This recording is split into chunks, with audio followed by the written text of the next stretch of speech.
Ao longo dos 3,7 bilhões de anos em que a nossa grande casa azul tem sido o lar da vida, ela viu algumas completas aberrações. Então, de criaturas estranhas que você vai ficar triste por estarem extintas, a monstros horripilantes que você vai ficar feliz por não existirem mais, aqui estão algumas das criaturas mais bizarras que já existiram.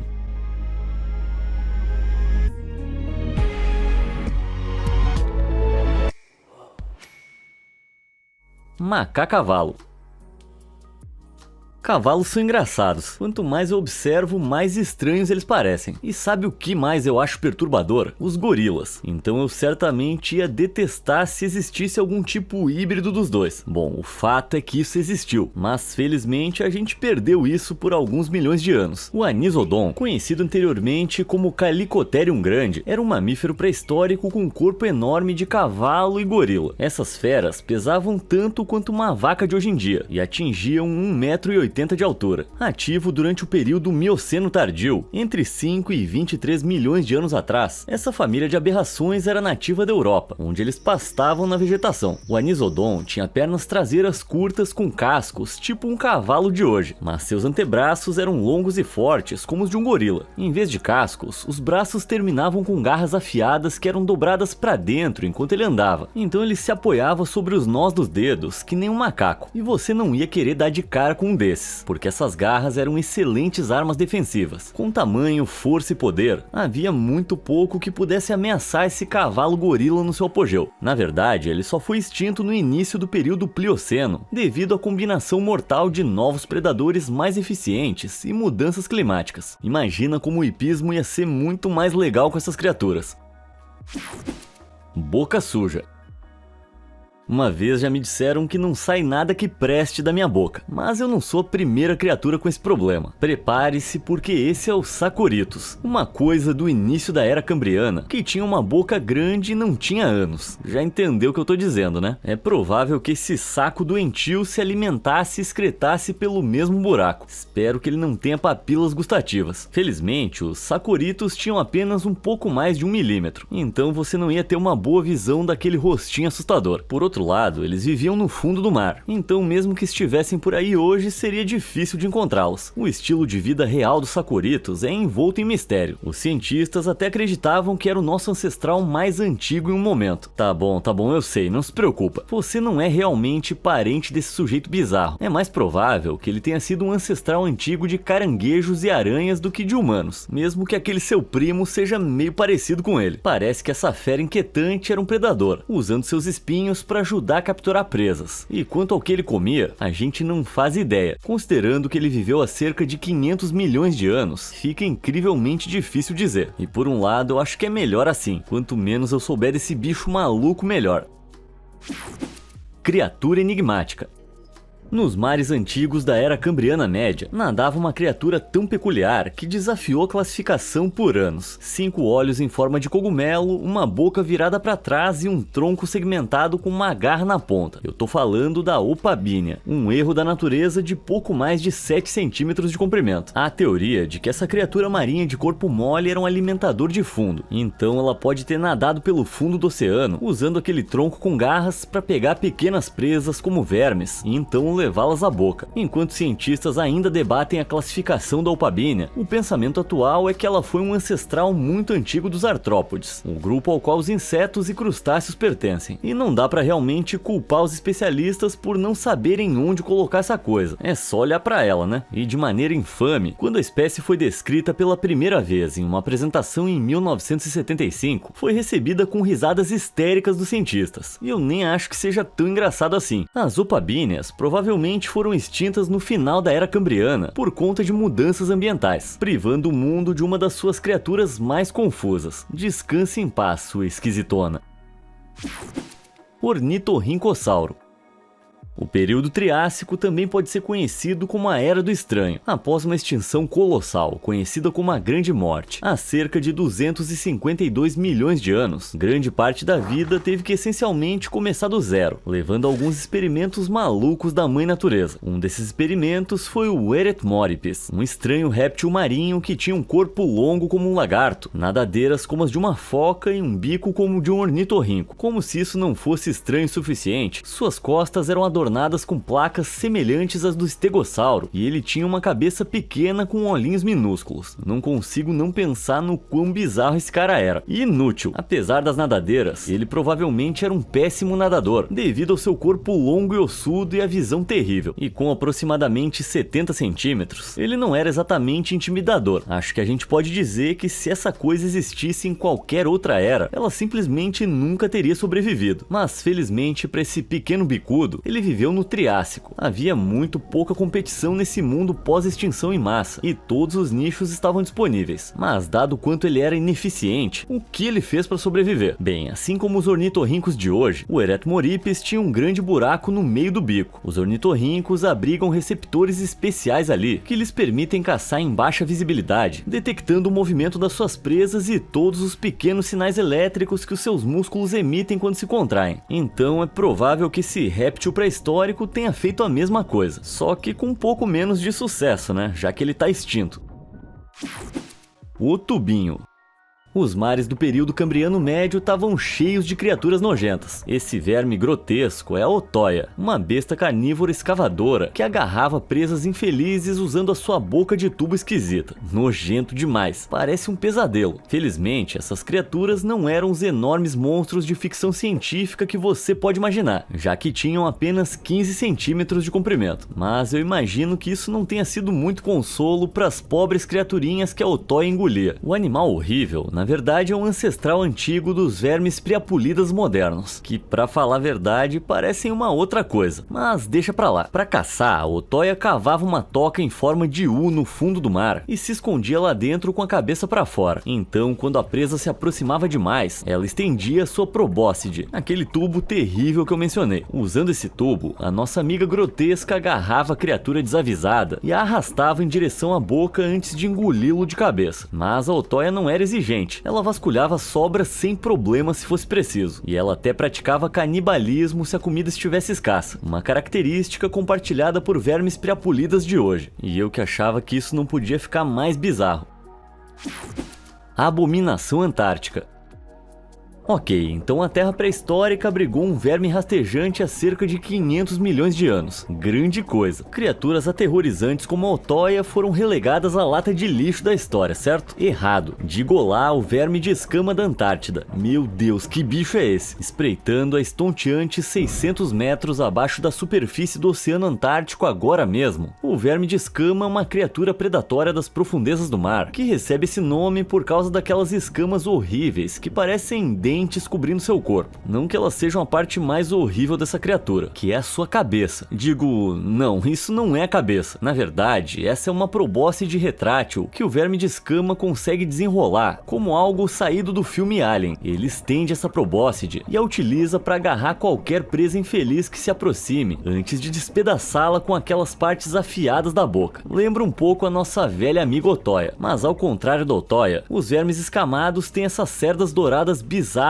correndo ao longo do corpo. Elas são chamadas de chaete e ajudam a impulsionar os animais abomináveis pela água, bem como enterrá-los dentro do sedimento para esperar pela presa. Aterrorizante. E o que é pior é que com 20 centímetros de comprimento, eles são quase do mesmo tamanho de um rato. Na verdade, sabemos muito pouco sobre esses demônios marinhos. Seu habitat extremo complica a vida dos pesquisadores. Por mim, a gente pode deixar esses bichos lá mesmo. Cabeçudo.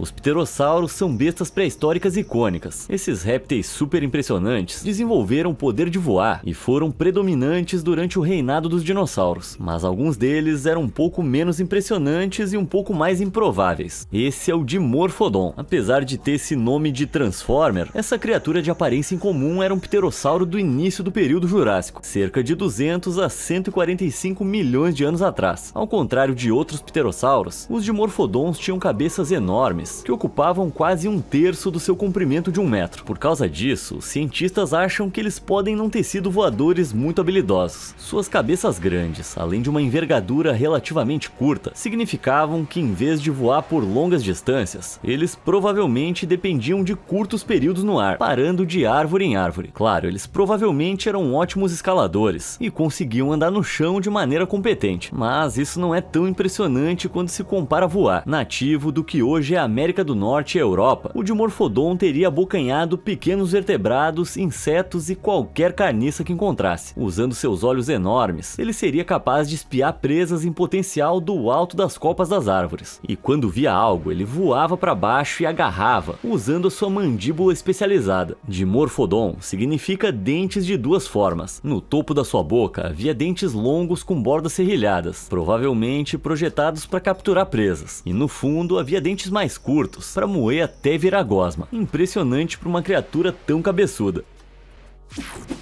Beleza questionável. A natureza experimentou muito antes de acertar com o elefante. Seus muitos equivalentes pré-históricos eram meio bizarros, para dizer o mínimo. Presas viradas para trás, presas quádruplas, era um design claramente em andamento. Mas o mais estranho de todos foi provavelmente o Platybelodon, um elefante com uma boca gigante. Esse mamífero com cara de pá viveu durante o período do Mioceno Médio na África, Ásia, América do Norte e Cáucaso, e era um pouco menor do que os elefantes modernos. Os Platybelodons atingiam mais ou menos 3 metros de altura e pesavam até 3 toneladas, enquanto os elefantes africanos podem atingir 7 metros de altura e pesar 7 toneladas. Mas beleza, eu já sei o que você quer saber. Qual é o problema com essa cara estranha? Não fica triste, bichinho, todo mundo questiona minha cara também. Bem, os pesquisadores acreditavam que esses caras moravam em pântanos, então a teoria era que essa fera usava suas presas achatadas para arrancar a vegetação do pântano e levá-la até sua boca. Uma ideia sensata, claro, mas isso não é mais considerado algo preciso. Hoje em dia, é aceito que o Platybelodon se alimentava de folhagens e pequenas árvores, usando suas presas para arrancar cascas ou até mesmo serrar galhos, tipo um lenhador da pré-história, só que menos robusto e menos bonito. Megafauna marinha. A Era Triássica viu o nascimento dos ictiossauros, répteis pré-históricos esquisitos que pareciam peixes lagartos gigantes. Essas ameaças marinhas tinham os maiores olhos já registrados no reino animal, com 25 centímetros de largura, quase o dobro dos olhos da baleia azul. Isso significava que eles eram excelentes em procurar presas como lulas. Havia mais de 100 espécies de ictiossauros, mas os mais loucos eram aqueles pertencentes ao gênero Shastasaurus, porque eles eram absolutamente enormes. Quão enormes? Bom, não sabemos o tamanho exato do nosso amigo réptil, há apenas restos fósseis limitados, mas estimativas de escala nos mostram que ele poderia ter alcançado mais de 20 metros de comprimento. Tudo bem, isso não chega aos 30 metros de comprimento da baleia azul, mas ainda é bem assustador. Pelo menos o velho Shastasaurus ia se sair melhor que a baleia azul no oftalmologista. Não parece algo muito impressionante. Mãos terríveis. Em 1965, uma equipe de pesquisa na Mongólia descobriu esse fóssil horripilante, com aproximadamente 2 metros de comprimento. Estes são os maiores braços de qualquer dinossauro já encontrados. Para colocar isso em contexto, isso significa que cada um deles tem o mesmo tamanho de Robert Wadlow, o homem mais alto que já viveu. Naturalmente, o pensamento imediato das pessoas foi de que os ossos do braço pertenciam a algum monstro predador aterrorizante, um carnívoro de pesadelo, que agarrava sua presa e a despedaçava com as próprias mãos. Porém, a realidade viria a ser ainda mais estranha. Na verdade, os ossos pertenciam a algo chamado Deinocheirus, e era o dinossauro mais bizarro de todos os tempos. Esse onívoro do Cretáceo tardio tinha 5 metros de altura e cerca de 10 metros de comprimento, mais longo do que um ônibus de Londres. Coberto por penas, ele ostentava um bico de pato estranho, corcunda irregular, barriga de cerveja e pescoço longo. Então ele não era apenas enorme, mas bem desengonçado. Não que ele se importasse.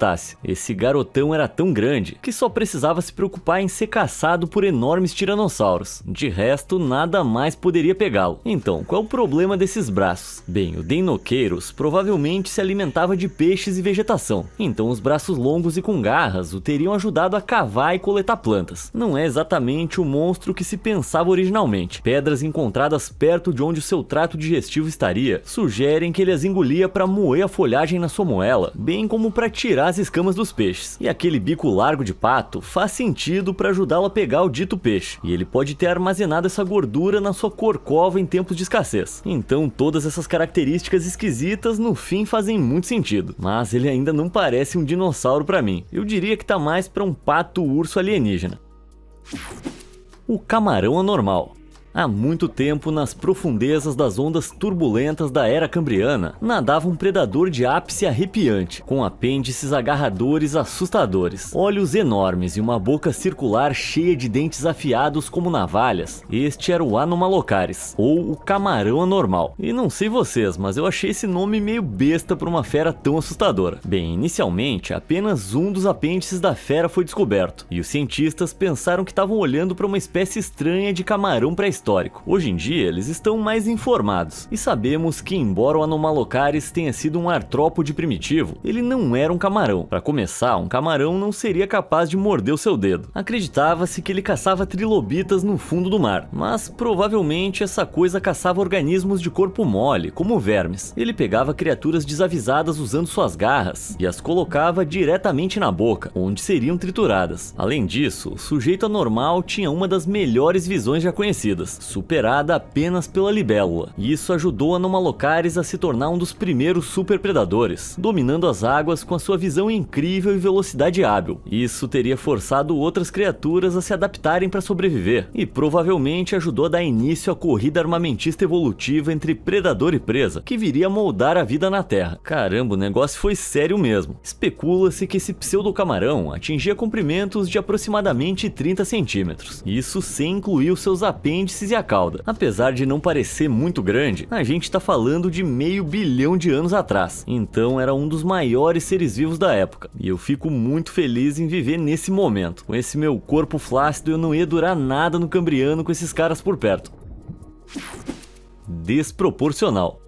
Na Terra sem lei do Triássico, onde tudo acontecia, não importa o quão estúpido fosse, vivia o Tanistropheus, nativo do que hoje é Europa, Oriente Médio e China. Esse réptil de aparência desequilibrada tinha aproximadamente 6 metros de comprimento, com quase metade disso sendo seu pescoço. Os cientistas acham que o Tanistropheus era semi-aquático, passando parte da sua vida em pé na costa, esticando seu grande pescoço como um pescador amador. O pescoço escandalosamente longo significava que ele podia pescar da costa, sem nem mesmo ter que entrar no mar. O resto do seu dia a dia era gasto abaixo das ondas, chegando bem perto da sua infeliz presa, peixes e lulas pré-históricos. Ok, eu entendi o objetivo do pescoço, mas precisava tanto? Pois é, a evolução também pensou assim. O pescoço é um ponto vulnerável para a maioria dos animais. Uma coisa é um dinossauro de 12 metros de altura, como o Brachiosaurus, ter um pescoço longo. É algo seguro considerando que o animal é enorme, mas em um animal muito menor, como o Tanistropheus, que tinha só 60 centímetros, o pescoço era um alvo fácil. De fato, os paleontólogos descobriram vários fósseis com grandes marcas de mordidas retiradas dos pescoços. E assim, o nosso amigo excessivamente pescoçudo não prosperou. Durou mais ou menos 20 milhões de anos. Isso parece muito, mas em termos de longevidade da espécie, definitivamente não é. Peixe de batom.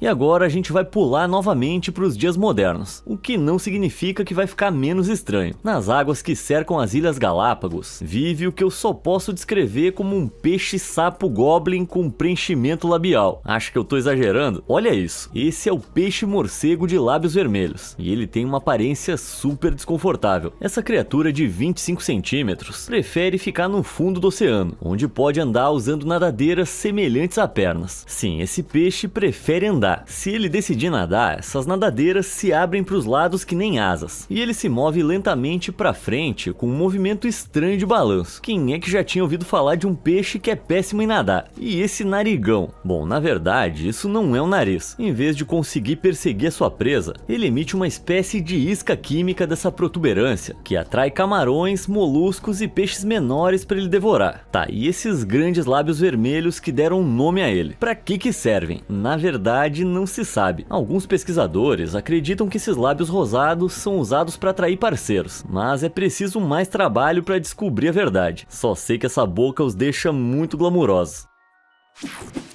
Nome equivocado. O Basilosaurus, que significa lagarto-rei, foi um dos répteis mais aterrorizantes que já existiram e um dos predadores mais mortais de sua era. Um réptil marinho, ele vasculhava os oceanos em busca de presas durante a era dos dinossauros, enquanto... não...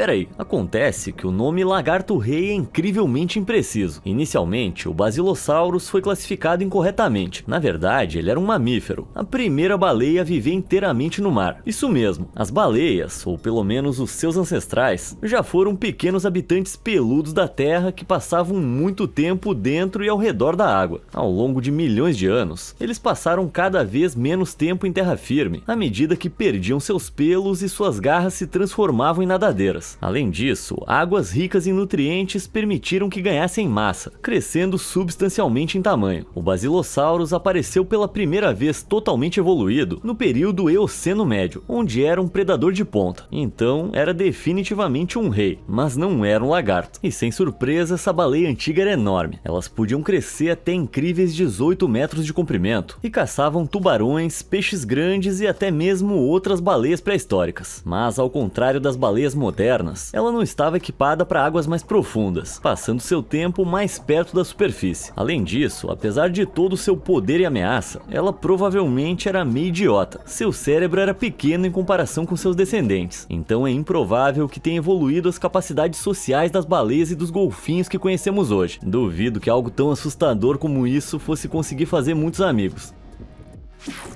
Face da aberração. Ok, agora a gente volta pro Triássico para ver outro esquisitão. O Atopodentatus foi o primeiro réptil marinho conhecido por ser herbívoro, mas eu aposto que as primeiras coisas que chamaram sua atenção foi o seu corpo ondulado de 3 metros de comprimento e esse rosto em forma de martelo. Acredita-se que o formato peculiar permitia que o Atopodentatus raspasse efetivamente algas e vegetação do fundo do mar, usando longas fileiras de pequenos dentes semelhantes a um cinzel. Depois de sugar a larva, os dentes agiriam como um filtro, permitindo que a água fosse empurrada para fora de sua boca, enquanto mantinha comida dentro. Originalmente, os pesquisadores estavam convencidos de que esse cara parecia ainda mais anormal. Em vez de uma cabeça de martelo, foi sugerido que ela tivesse mais o formato da de um flamingo, com dentes tipo zíper no meio. E isso é estranhamente assustador. Acontece que esse não era o caso. O primeiro crânio de Atopodentatus que foi descoberto foi esmagado e deformado, dando uma falsa impressão. Não que a coisa real seja muito menos estranha. Embora tenha passado a maior parte da sua vida na água, também era perfeitamente capaz de passar o tempo em terra, embora corresse o risco de ser comido por grandes arcossauros. Verdade seja dita, ele também não se saiu muito melhor nos mares. Ele não tinha uma maneira adequada de se defender dos ictiossauros. A espécie foi extinta após apenas 7 milhões de anos. E fraco demais. Girafa voadora.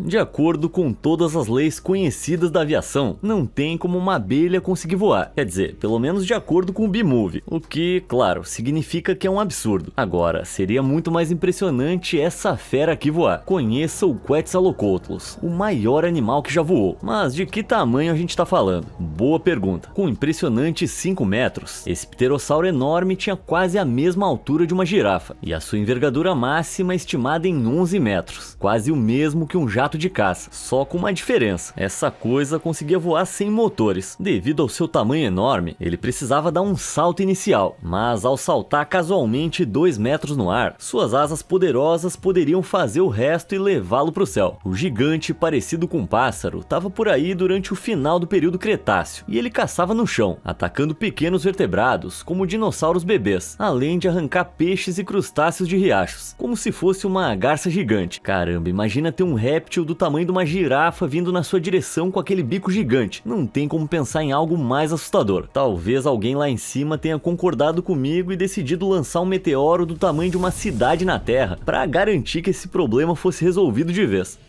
Bom, não sei vocês, mas pra mim já deu de aberrações por hoje. Qual desses caras você achou mais estranho? Me conta aí nos comentários e te vejo na próxima. Obrigado por assistir.